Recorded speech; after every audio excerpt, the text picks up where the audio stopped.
Cerita sejarah, peran Sungai Mahakam dalam perkembangan ekonomi Kalimantan. Sungai Mahakam, yang membentang sepanjang sekitar 920 km di Kalimantan Timur, bukan sekadar sungai biasa.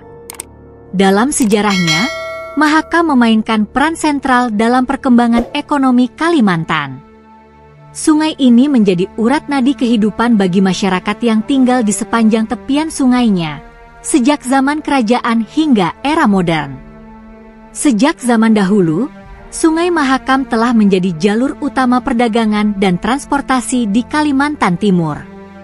Di masa kerajaan Kutai Martadipura, yang merupakan kerajaan Hindu tertua di Nusantara, Mahakam berperan penting dalam menyokong perekonomian kerajaan. Dengan letak geografis yang strategis, sungai ini menghubungkan pedalaman Kalimantan dengan pantai timur, di mana kapal-kapal dagang dari India, Tiongkok, dan Asia Tenggara berlabuh. Barang-barang seperti emas, besi, dan rempah-rempah yang dihasilkan di Kalimantan Timur diperdagangkan melalui Sungai Mahakam, menjadikan wilayah ini salah satu pusat perdagangan penting di Nusantara. Sungai Mahakam juga menjadi jalur transportasi vital bagi masyarakat setempat. Dengan tidak adanya jalan darat yang memadai pada masa itu, sungai menjadi satu-satunya cara untuk menghubungkan desa-desa dan kota-kota di sepanjang tepian Mahakam. Kapal-kapal tradisional, seperti perahu ketinting dan jongkong, menjadi sarana transportasi utama bagi penduduk yang mengangkut hasil bumi seperti lada, rotan, kayu, serta ikan ke pasar-pasar lokal. Selain itu, Sungai Mahakam memberikan kehidupan bagi masyarakat pesisir dengan hasil laut dan perikanan yang melimpah. Sungai ini menjadi sumber mata pencaharian bagi para nelayan yang menangkap ikan air tawar, seperti ikan patin, haruan, dan udang galah. Perikanan di sepanjang Mahakam memberikan kontribusi besar bagi ekonomi lokal, dengan sebagian hasil tangkapan diekspor ke wilayah lain di Nusantara dan mancanegara.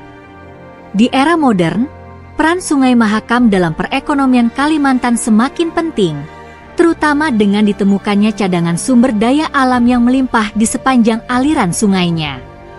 Batu bara dan minyak bumi yang ditemukan di kawasan sekitar Mahakam menjadikan sungai ini sebagai jalur pengangkutan utama bagi komoditas tersebut.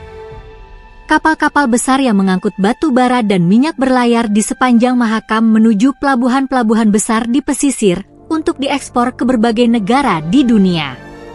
Industri ini menjadi tulang punggung perekonomian Kalimantan Timur hingga saat ini. Selain batu bara dan minyak bumi, Sungai Mahakam juga mendukung industri kehutanan dan perkebunan. Kayu-kayu dari hutan Kalimantan Timur, seperti kayu ulin dan meranti, diangkut melalui sungai ini untuk diperdagangkan ke luar daerah. Demikian pula, hasil perkebunan seperti kelapa sawit dan karet juga memanfaatkan Mahakam sebagai jalur transportasi menuju pasar internasional. Namun, di balik perannya yang besar dalam ekonomi, Sungai Mahakam juga menghadapi tantangan lingkungan. Penebangan hutan yang tidak terkontrol dan aktivitas pertambangan yang intensif telah berdampak pada ekosistem sungai, mengancam kehidupan masyarakat lokal yang bergantung pada hasil alamnya. Upaya untuk melestarikan Sungai Mahakam dan menjaga keberlanjutannya menjadi agenda penting bagi masa depan ekonomi dan ekologi Kalimantan Timur. Sungai Mahakam tidak hanya menjadi jalur transportasi penting, tetapi juga simbol kehidupan dan kemakmuran bagi masyarakat Kalimantan Timur. Sejak zaman kerajaan hingga era industri modern, sungai ini terus memainkan peran vital dalam membentuk perekonomian wilayah tersebut dan menjaga kelangsungan hidup masyarakat setempat. Cerita ini mengisahkan peran besar Sungai Mahakam dalam perkembangan ekonomi Kalimantan dari zaman kerajaan hingga era modern, serta bagaimana sungai ini menjadi pusat perdagangan, transportasi, dan sumber daya alam yang penting bagi wilayah Kalimantan Timur.